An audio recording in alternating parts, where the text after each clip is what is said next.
I'm John Benner. I'm the owner of the Tactical Defense Institute, which is a school in Ohio. We do all types of firearms, physical self-defense, knife, impact weapons, all different kinds of things. I'm no big knife aficionado or anything special as far as knives are concerned, but I am a practical person, and so I designed the TDI line for K-Bar. I've been a policeman since 1971. I still carry a commission with Adams County Sheriff's Office, and when K-Bar initially asked me about a fixed blade knife for law enforcement, I played with a whole bunch of different stuff, and it took probably over a year to really come up with what I thought was a pretty good idea. Drew it up on a napkin, literally, and we had some prototypes made, and then we wound up submitting that to K-Bar along with my napkin drawing.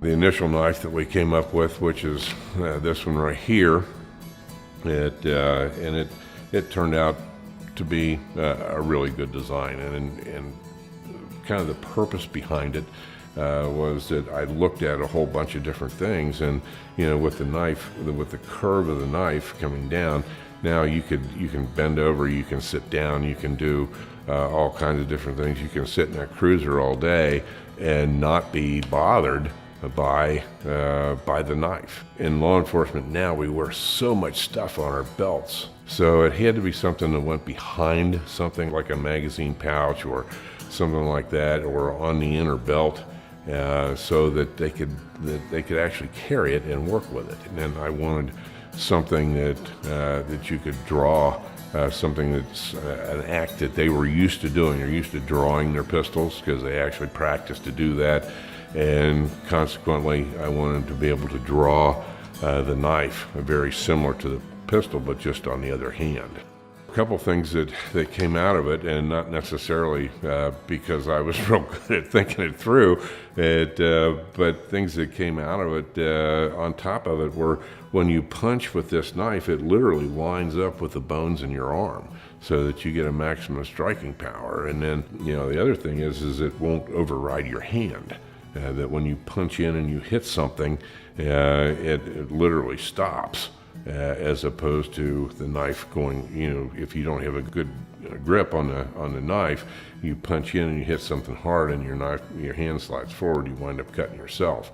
That's not good. So consequently, this really covered a whole lot of bases.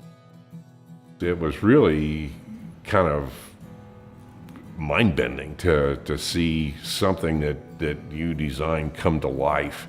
And it was really interesting and fun. It made me feel good. And then it made me feel a whole lot better when it sold real well too. Because initially we had no idea whether people would like it or not.